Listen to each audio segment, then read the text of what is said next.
ये झील अब झील नहीं रही, कब्रिस्तान है।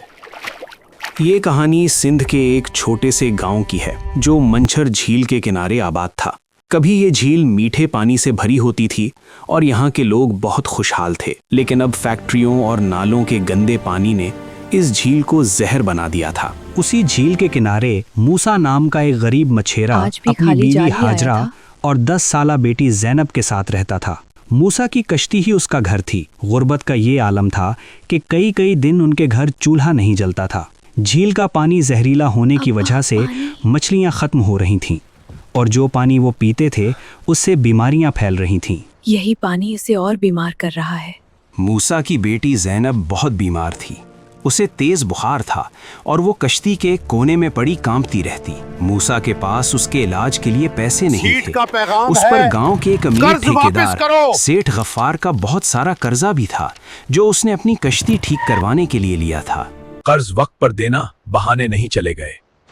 एक शाम जब सूरज डूब रहा था, मूसा ने अपनी बीवी हाजरा से कहा, हाजरा, अब इस झील में कुछ नहीं रखा। अगर मैं यहाँ रहा तो हम भूखे मर जाएंगे। हाजरा, अब इस झील में कुछ नहीं रखा और ज़ैनब का इलाज भी नहीं हो सकेगा। मैंने फैसला किया है कि मैं समंदर पर जाऊंगा।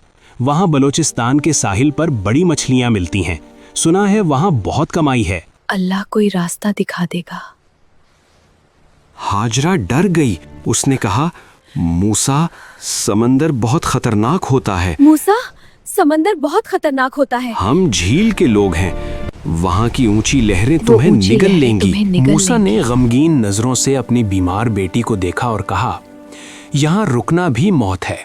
यहाँ रुकना भी मौत है और वहाँ जाना भी खतरा है, लेकिन वहाँ कमाई की उम्मीद तो है।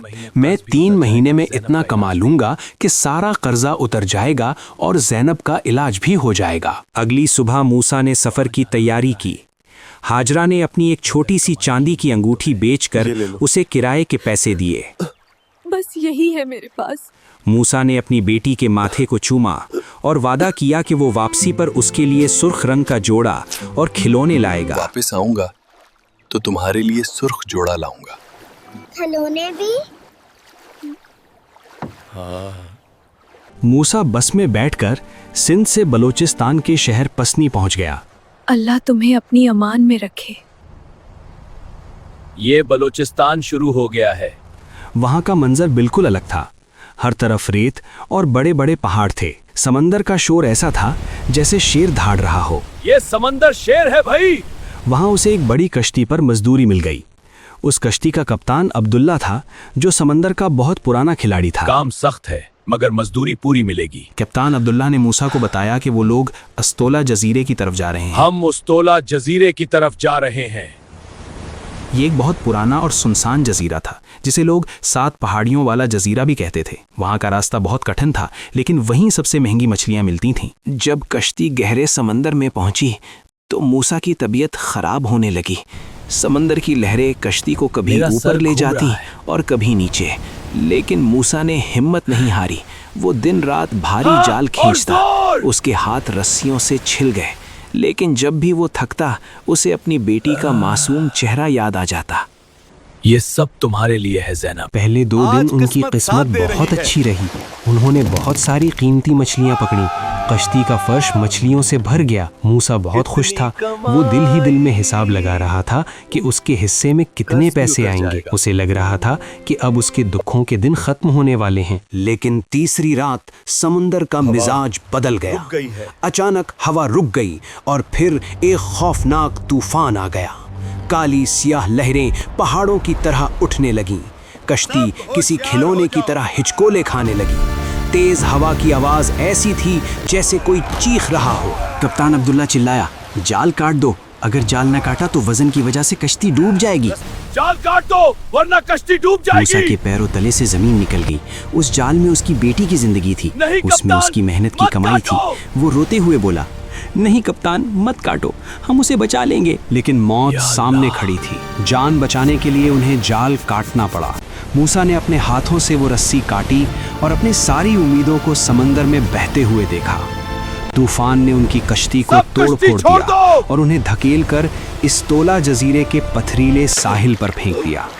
वो सब कीचड़ और रेत में लथपथ थे, लेकिन जिंदा थे। वो 2 दिन तक इस वीरान जजीरे पर भूखे प्यासे पड़े रहे, जहां पीने का पानी भी नहीं था। मूसा आसमान की तरफ देखता और सोचता कि खुदा ने उसे बचाया तो सही, लेकिन बिल्कुल खाली हाथ। वहां लोग हैं, फौरन रुख मोड़ो।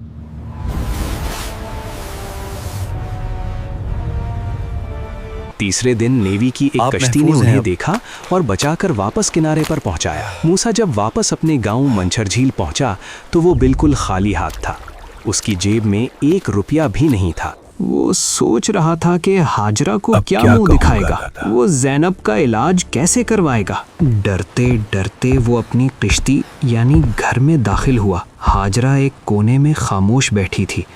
मूसा ने नजरें उठाकर बिस्तर की तरफ देखा। ज़ैनब वहाँ लेटी हुई थी, लेकिन इस बार वो कांप नहीं रही थी। वो बिल्कुल साकित थी। इसका बुखार उतर चुका था हमेशा के लिए। मूसा वहीं घुटनों के बल गिर गया। उसने सोचा था कि वो समुंदर से लड़कर अपनी बेटी की जान बचा लेगा, लेकिन मौत समुंदर में नहीं, उसके अपने घर में उसका इंतजार कर रही थी। वो जोर से चीखना चाहता था, लेकिन उसके गले से आवाज नहीं निकली। उसकी आंखों में आंसू भी नहीं थे, सिर्फ एक गहरा सन्नाटा था। उसे समझ आ गया कि गरीब इंसान चाहे झील पर हो या समंदर पर, उसकी जंग सिर्फ पेट की भूख से नहीं होती, बल्कि उसकी किस्मत में सिर्फ इंतजार और आजमाइश लिखी होती है।